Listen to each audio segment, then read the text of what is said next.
Bonjour, il n'y a pas très longtemps, je vous ai présenté un Gundam de Wing Gundam avec la très vieille collection étonnamment high grade au 1/100e de Wing Gundam. Et je vous avais présenté de mémoire l'Altron Gundam, qui avait les deux bras qui pouvaient s'allonger pour faire comme des têtes de dragon. Et il se trouve que j'ai donc le modèle précédent de ce Gundam, qui est donc le Shenlong Gundam. Et comme le précédent que je vous ai présenté, c'est une boîte qui n'est pas japonaise que j'ai sous la main, puisque c'était les modèles qui étaient proposés en France il y a maintenant presque une vingtaine d'années, puisque l'année prochaine, en 2019, ça fera 20 ans. Ça a commencé en 1999 avec surtout des modèles présents en 2000-2001, mais voilà, je vous présente le Shenlong Gundam. Donc, comme la dernière fois, comme je disais, c'est pas une boîte japonaise, donc faut pas s'étonner à ce que ce soit écrit anglais de partout. Bandai Europe est cité ici. Il ne parlait pas de high grade, même si le logo apparaît sur la boîte, mais de skill level. Là, c'était le skill level 4. Le résultat monté peint supposé donner ceci. Donc là, on a quand même, pour moi, un design beaucoup plus logique avec le bouclier qui est sur le bras gauche, et le bras qui s'allonge du bras droit. Les différentes, comment dirais-je, qualités de ce mobile suit avec le Beamgrave, donc une espèce de saut laser.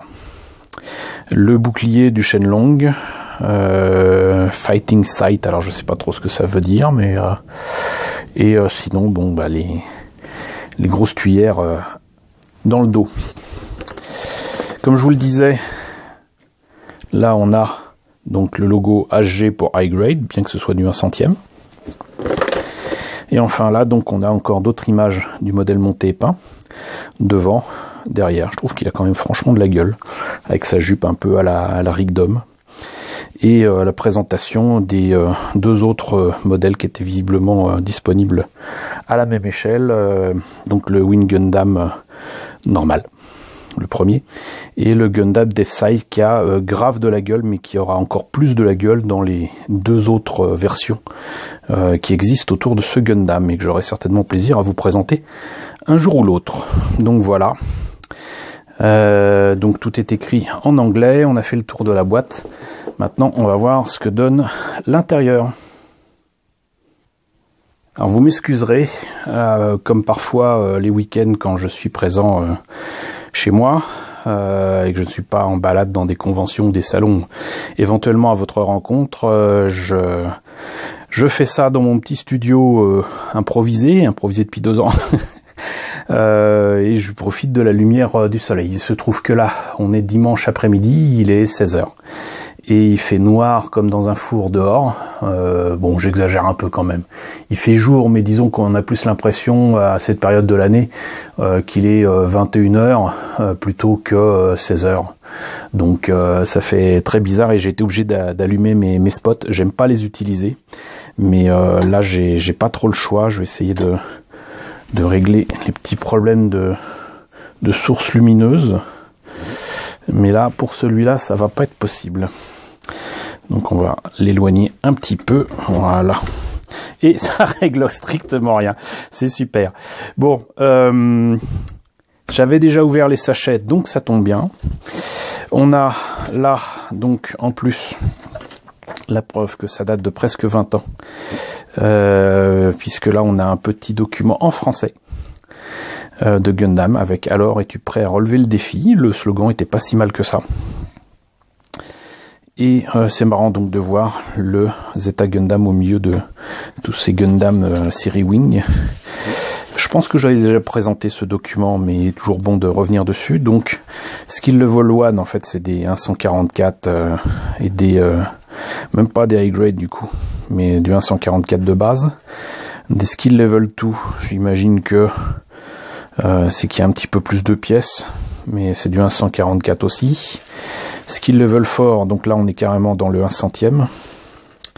Ici, et le Skill Level 5, encore plus de pièces tout en étant au 1/100e. Et Skill Level 7, carrément, avec le Zeta, 280 pièces, transformable et tout. Il n'existe pas à ce jour de robot de niveau 3 ou 6 dans la gamme Gundam W, on se demande bien pourquoi. Mais bon, donc il y avait déjà un site à l'époque, je ne sais pas si ça existe encore, gundamtm.fr, vous vérifierez pour moi. Ils indiquent que les vidéos, c'était en DVD, étaient trouvables chez Biz Entertainment, qui n'existe plus désormais. Je ne vois pas de date. Mais croyez-moi, ça a presque 20 ans. Minimum 18. Donc, la notice de montage, du coup, n'est pas japonaise, n'est pas en couleur. On a là donc les pièces en présence.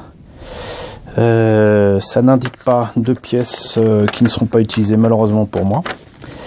On commence apparemment par les genoux, les pieds, ensuite la jambe. Donc, quitte à l'ancienne, mais presque comme maintenant, c'est-à-dire qu'il y a quand même pas mal de pièces qui permettent, mine de rien, là comme vous voyez ici, là, pour le pied, il y a 2 pièces, mais vous n'avez pas obligation de tout poncer pour obtenir quelque chose de nickel, parce que, à part le bout du pied ici, vous avez de toute façon cette pièce-là qui se rajoutera dessus, et donc, vous n'avez pas besoin de poncer ici pour faire oublier la jointure.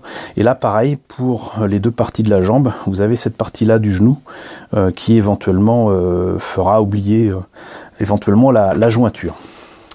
Ensuite on attaque le bras extensible, le bras droit avec cette espèce de tête de dragon là qui fait lance-flamme de mémoire, l'autre épaule, le bouclier, la tête. J'espère que c'est suffisamment visible. Hop. Et le buste, avec beaucoup d'autocollants à placer dessus, que je n'utiliserai pas bien évidemment. Et la jupe, le bassin, l'espèce de faux qui se met a priori dans le dos, et qu'on peut mettre aussi dans la main. Des éléments transparents, verts, fluo, qu'on peut mettre sur la tête de dragon. Alors je sais pas si vous entendez, mais là il pleut à verse. Normalement le micro-cravate empêche d'entendre ce genre de son, mais sait-on jamais. Donc voilà, c'est tout. C'est tout. Si ça se trouve, je retrouverai peut-être d'autres boîtes avec la version japonaise, je ne sais pas, j'en doute.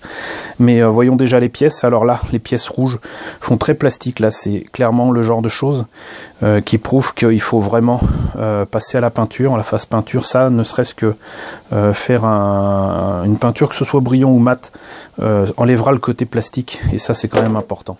Par contre, là, c'est vrai qu'on arrive à quelque chose qu'il est bon de garder tel quel, parce que bon, c'est un doré que je n'aime pas trop, mais un beau doré quand même, et qui nécessite quand même un peu de soin.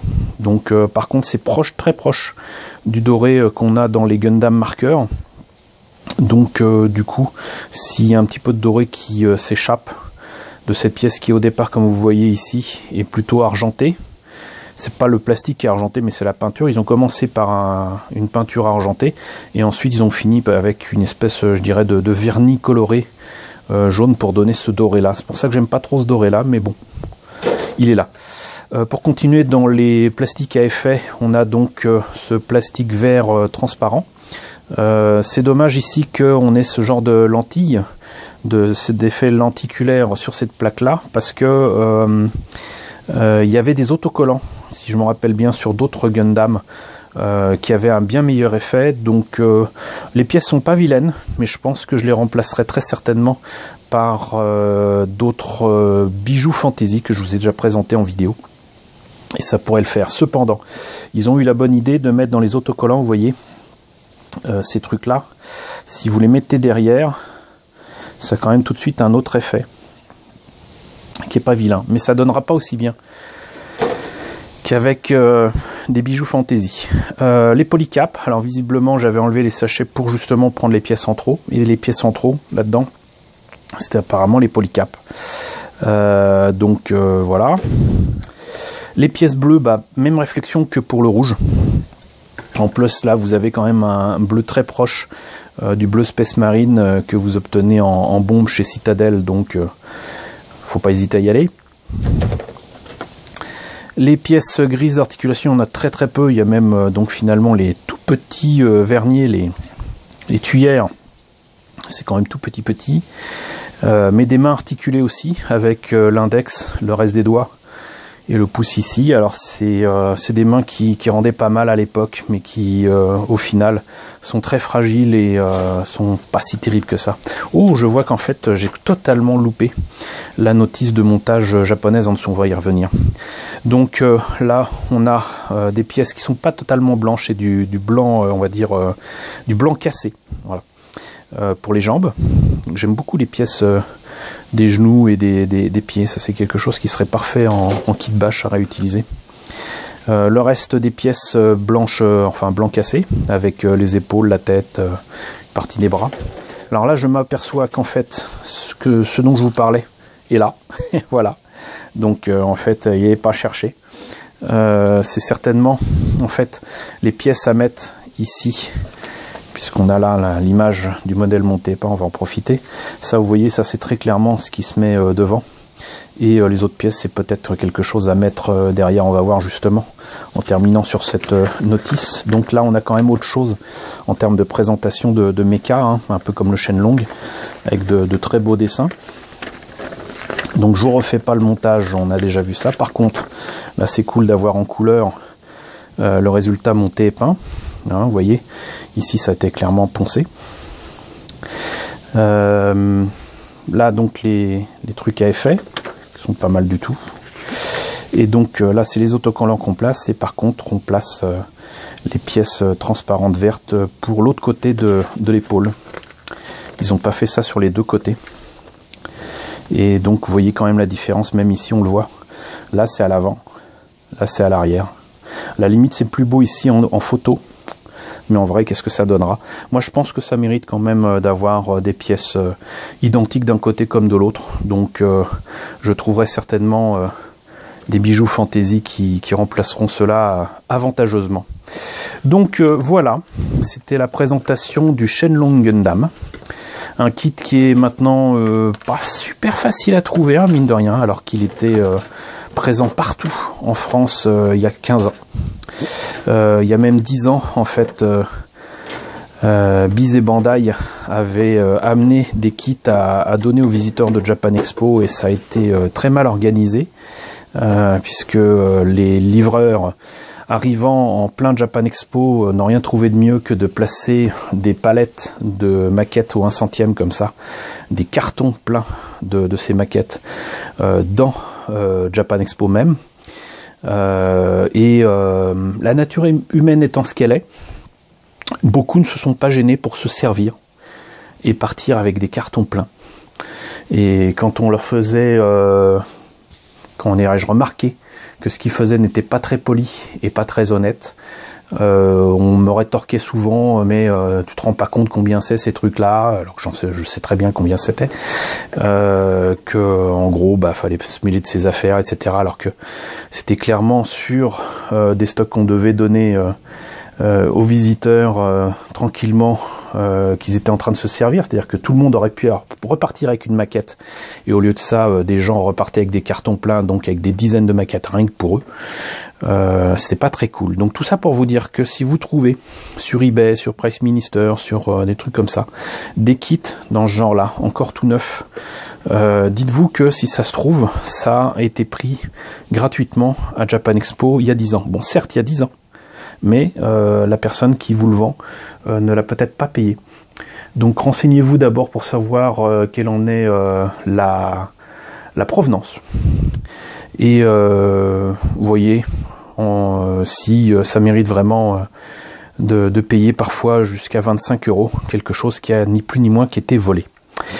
Alors qu'effectivement ça aurait pu être donné, mais bon, il y a une différence entre se servir soi-même et attendre d'être servi. Voilà, donc encore une fois, c'était la présentation du Shenlong Gundam. J'espère que cette présentation vous a intéressé. N'hésitez pas à me dire ce qu'il en est dans la section commentaires. N'hésitez pas à liker. N'hésitez pas à partager. C'est important, mine de rien. Coucou aux nouveaux abonnés qui nous ont rejoints ces derniers temps. Coucou aux grands anciens, façon Cthulhu, et je vous retrouve très bientôt pour la présentation de nouvelles maquettes Gundam.